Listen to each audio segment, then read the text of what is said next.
Bismillahirrahmanirrahim. Assalamualaikum. Bertemu lagi dengan sendiri atau diantarin. Semoga kita baik-baik saja dan semoga kita masuk surga. Amin. Sekarang masuk ke video. Ahmad Yasawi. Tentu saja kemungkinan tidak asing di telinga kita terlebih bagi para orang-orang yang pernah mendengarnya. Disebutkan menurut informasi yang beredar bahwa Ahmad Yasawi adalah seorang penyair, ulama, dan sufi awal dari kalangan bangsa Turki yang dikenal luas karena kontribusinya terhadap penyebaran Islam dan perkembangan tarekat sufi di wilayah Asia Tengah. Ia menulis puisi-puisi dalam bahasa Turki Tengah yang menjadi pelopor dalam genre puisi religius rakyat, mendirikan tarekat Yasawiyah atau Yeseviye dan menjadikan kota Yasi sebagai pusat pembelajaran Islam. Ahmad Yasawi juga menjadi pemimpin spiritual dalam jalur tarekat Naqsyibandi setelah kematian gurunya. Kemudian menurut informasi yang beredar bahwa Ahmad Yasawi adalah seorang tokoh mistikus dan penyair muslim kelahiran tahun 1093 yang dikenal sebagai sufi besar dari kalangan bangsa Turki. Ia dibesarkan dalam tradisi Islam Sunni bermazhab Hanafi. Ahmad Yasawi dididik secara spiritual oleh Arslan Baba dan kemudian melanjutkan pendidikannya kepada Yusuf Hamadani, seorang sufi terkemuka. Ahmad Yasawi adalah murid dari Yusuf Hamadani dan sempat menjadi mursyid dalam tarekat Naqsyibandi sebelum mendirikan tarekatnya sendiri, Yasawiyah. Kemudian menurut informasi yang beredar bahwa Ahmad Yasawi lahir pada tahun 1093 dan wafat pada tahun 1166. Ia kehilangan ayahnya pada usia 7 tahun dan kemudian dibimbing oleh Arslan Baba. Setelah wafatnya Yusuf Hamadani pada pertengahan abad ke-12, Ahmad Yasawi menjadi pemimpin spiritual tarekat dan menyerahkan jabatan tersebut kepada Abdul Halik Gijduwani sekitar tahun 1160. Ia kemudian mengasingkan diri pada usia 63 tahun dan menjalani hidup dalam kontemplasi di bawah tanah hingga wafat. Kemudian menurut informasi yang beredar bahwa Ahmad Yasawi dilahirkan dan menghabiskan masa kecilnya di wilayah yang kemudian dikenal sebagai Turkestan. Ia menimba ilmu di Bukhara, salah satu pusat ilmu pengetahuan dan spiritualitas Islam di Asia Tengah. Setelah melepaskan kepemimpinan tarekat di Bukhara, ia pindah ke kota Yasi kini dikenal sebagai Turkistan, di Kazakhstan Selatan, yang kemudian dijadikannya sebagai pusat pengajaran Islam dan spiritualitas Sufi. Disinilah ia mengembangkan pengaruh besar dalam penyebaran Islam di wilayah Stepa Kazakh dan Asia Tengah secara lebih luas. Kemudian menurut informasi yang beredar bahwa Ahmad Yasawi memiliki pengaruh besar dalam penyebaran Islam melalui pendekatan spiritual yang sederhana, menyentuh, dan dekat dengan kehidupan rakyat. Ia memperkenalkan metode pengajaran berbasis sastra dan puisi dalam bahasa Turki Tengah, yang menjadikan ajarannya lebih mudah dipahami dan diterima oleh masyarakat luas. Tarekat Yasawiyah yang didirikannya menjadi pelopor tarekat sufi di dunia Turki dan menyebar luas dengan cepat. Ahmad Yasawi juga berperan penting dalam membentuk corak Islam lokal yang berbasis pada ajaran spiritual dan toleransi, sehingga meninggalkan warisan yang masih dirasakan hingga kini. Kemudian menurut informasi yang beredar bahwa Ahmad Yasawi menyebarkan ajarannya melalui jalur pendidikan spiritual, pengajaran puisi sufi dalam bahasa lokal, dan mendirikan lembaga tarekat yang kuat. Dengan membina hubungan spiritual dengan murid-muridnya, Ahmad Yasawi mencetak generasi sufi dan ulama yang menyebarkan Islam ke berbagai penjuru Asia Tengah. Gaya hidupnya yang zuhud dan kontemplatif menarik simpati masyarakat.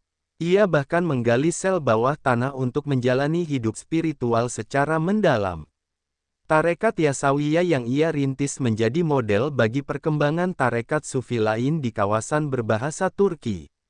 Bahkan, beberapa tokoh besar seperti Jalaluddin Rumi dan kalangan Khwajagan dikaitkan dengan pengaruh langsung maupun tidak langsung dari ajaran Ahmad Yasawi. Ahmad Yasawi yang juga dikenal sebagai Khawaja Ahmad Yasawi merupakan salah satu tokoh paling berpengaruh dalam sejarah spiritual dan kultural dunia Islam, khususnya dalam perkembangan tasawuf di kawasan Asia Tengah dan dunia Turki. Lahir pada tahun 1093 Masehi di Sairam, sebuah kota kuno di wilayah Transoksiana yang kini berada dalam wilayah Kazakhstan Selatan, Ahmad Yasawi hidup pada masa peralihan penting dalam sejarah Islam di Asia Tengah, yakni masa-masa ketika Islam mulai mengakar kuat di kalangan masyarakat Turki yang sebelumnya dipengaruhi oleh tradisi syamanisme dan budaya nomaden. Dalam masa kecilnya, Ahmad Yasawi telah menghadapi ujian berat dengan wafatnya sang ayah, Sayyid Ibrahim, seorang tokoh yang sangat dihormati dan dikenal memiliki karamah dan kedalaman spiritual. Setelah kepergian ayahnya, Ahmad Yasawi kemudian dibimbing oleh seorang wali besar bernama Arslan Baba, yang disebut dalam berbagai sumber hagiografi Sufi sebagai sosok pembawa warisan kenabian dari Nabi Muhammad kepada Yasawi. Di bawah bimbingan Arslan Baba, Ahmad Yasawi menempuh perjalanan spiritual yang mendalam dan penuh kedisiplinan. Proses tarbiyah ruhani ini menjadikannya sosok yang matang secara spiritual bahkan sejak usia muda, dan dikenal sebagai anak yang bijak, tenang, serta memiliki kepekaan batin yang tinggi. Setelah menyelesaikan tahap awal pembelajarannya, Ahmad Yasawi pindah ke Bukhara, kota penting dalam sejarah keilmuan dan tasawuf di Asia Tengah. Di kota ini, beliau menuntut ilmu dari tokoh besar tasawuf dan fikih, yaitu Yusuf Hamadani, seorang sufi yang juga bermazhab Hanafi dan memiliki kedalaman dalam bidang syariat, tarekat, hakikat, dan marifat. Yusuf Hamadani merupakan tokoh sentral dalam jaringan para sufi Kwajagan, yang kelak menjadi akar dari tarekat-tarekat besar seperti Naqsyabandiyah. Ahmad Yasawi menjadi salah satu murid utama Yusuf Hamadani bersama tokoh-tokoh lainnya seperti Abdullah Barki, Hasan I Andaki dan Abdul Khalik Al-Gijduwani. Setelah wafatnya Yusuf Hamadani, Ahmad Yasawi sempat memegang posisi sebagai mursyid utama dalam Khanqah atau Zawiyah Hamadaniyah, sebelum kemudian menyerahkan kepemimpinan kepada Abdul Khalik Gijduwani atas wasiat gurunya. Langkah ini menunjukkan kerendahan hati dan kedewasaan spiritual Ahmad Yasawi, yang memilih untuk kembali ke kampung halamannya dan mendirikan pusat pengajaran spiritual di kota Iyasi, yang kelak dinamakan kota Turkistan. Di kota ini, Ahmad Yasawi tidak hanya menjadi pendakwah, tetapi juga membangun komunitas sufi yang mengakar kuat dalam kehidupan masyarakat Turki dan Kazakh. Tarekat Yasawiyah yang ia dirikan dikenal sebagai salah satu tarekat sufi pertama di dunia Turki yang menggunakan bahasa lokal sebagai medium pengajaran. Berbeda dengan pendekatan formal keilmuan yang menggunakan bahasa Arab atau Persia, Ahmad Yasawi menulis puisi dan hikmah-hikmah sufi dalam bahasa Turki Tengah Chagatai atau Hakanit sehingga ajarannya dapat langsung menyentuh hati masyarakat awam. Karya terkenalnya yang berjudul Divan-i Hikmet atau Himpunan Hikmah menjadi salah satu karya awal sastra sufi dalam bahasa Turki dan menjadi rujukan spiritual serta sastra di dunia Turki selama berabad-abad. Tarekat Yasawiyah berkembang sangat cepat dan menyebar luas ke wilayah-wilayah berbahasa Turki, bahkan mencapai Anatolia, Kaukasus, dan kawasan Volga. Ajaran-ajaran Ahmad Yasawi memiliki karakteristik khas yang menggabungkan ajaran Sunni Ortodoks bermazhab Hanafi dengan pendekatan mistik yang sederhana, simbolik, dan sangat dekat dengan nilai-nilai budaya masyarakat stepa dan pengembara. Dalam hal praktik, tarekat Yasawiyah mendorong pengendalian diri, disiplin spiritual, kesederhanaan, serta pelayanan sosial. Tradisi zikir, nyanyian rohani, dan majelis hikmah menjadi ciri khas dari tarekat ini. Kehidupan pribadi Ahmad Yasawi juga menjadi contoh nyata dari asketisme Islam. Setelah mencapai usia 63 tahun, usia yang diyakini sebagai usia wafat Nabi Muhammad, Ahmad Yasawi memutuskan untuk menjalani kehidupan kontemplatif secara penuh dengan menggali sebuah sel bawah tanah sebagai tempat tinggal dan ibadah. Ia menghabiskan sisa hidupnya di tempat sunyi ini sebagai bentuk penghormatan spiritual kepada Nabi Muhammad dan sebagai simbol penolakan terhadap kehidupan duniawi. Tindakan ini memperkuat citranya sebagai wali yang zuhud dan memiliki komitmen mendalam terhadap kehidupan spiritual. Secara kultural, pengaruh Ahmad Yasawi sangat besar dalam membentuk identitas spiritual bangsa-bangsa Turki. Beliau dianggap sebagai pelindung rohani bangsa Kazakh dan Turki secara umum. Para peneliti Barat dan Orientalis seperti Edward Campbell, yang menulis dengan nama pena Ernest Scott, menyebut Ahmad Yasawi sebagai bagian dari jaringan Khwajagan, kelompok sufi yang menjadi akar spiritual tarekat Naqsyabandiyah. Hal ini menegaskan posisi Ahmad Yasawi dalam silsilah besar para wali dan sufi yang memiliki pengaruh lintas tarekat dan mazhab. Ahmad Yasawi hidup sezaman dengan masa keemasan dinasti Seljuk, dan menurut ulama Turki Hasan Basri Cantai, masa inilah yang juga menyaksikan munculnya tokoh-tokoh besar seperti Jalaluddin Rumi. Meski Rumi lebih dikenal di Anatolia, dan Yasawi di Asia Tengah, keduanya memiliki benang merah spiritual yang sama dalam hal pendekatan humanistik dan universal terhadap Islam. Kedua tokoh ini juga dikenang sebagai pendiri tradisi sufistik yang mengakar pada budaya lokal sambil tetap menjaga kedalaman teologis Islam Ortodoks. Makam Ahmad Yasawi di kota Turkistan, Kazakhstan, kini menjadi salah satu situs ziarah dan monumen sejarah Islam terpenting di Asia Tengah. Bangunan makam yang megah dibangun oleh Amir Timur Tamerlane pada abad ke-14 sebagai bentuk penghormatan terhadap warisan spiritual Ahmad Yasawi. Situs ini tidak hanya menjadi simbol sejarah Islam, tetapi juga menjadi lambang identitas nasional Kazakhstan dan situs warisan dunia UNESCO. Warisan Ahmad Yasawi terus hidup hingga hari ini, baik melalui ajaran-ajarannya yang masih dibaca dan dikaji di madrasah-madrasah, maupun melalui pengaruh budaya yang ia tinggalkan dalam tradisi puisi, musik rohani, dan nilai-nilai kemanusiaan dalam Islam. Keberadaan tarekat Yasawiyah menjadi tonggak penting dalam pembentukan peradaban Islam lokal di Asia Tengah dan membuktikan bahwa spiritualitas Islam mampu beradaptasi, menyatu, dan memberi warna pada berbagai tradisi budaya tanpa kehilangan esensinya. Sumber referensi Google Chrome dan ChatGPT.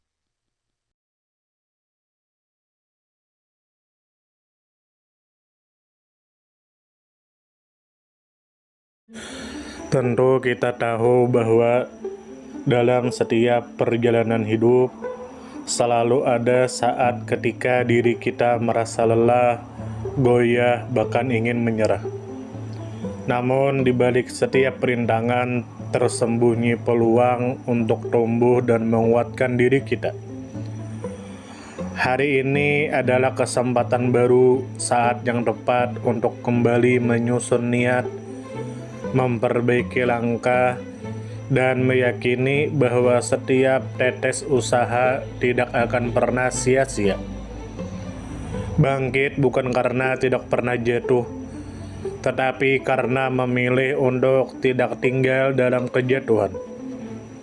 Teruslah melangkah meski perlahan, karena selangkah lebih dekat adalah lebih baik daripada diam dalam keraguan.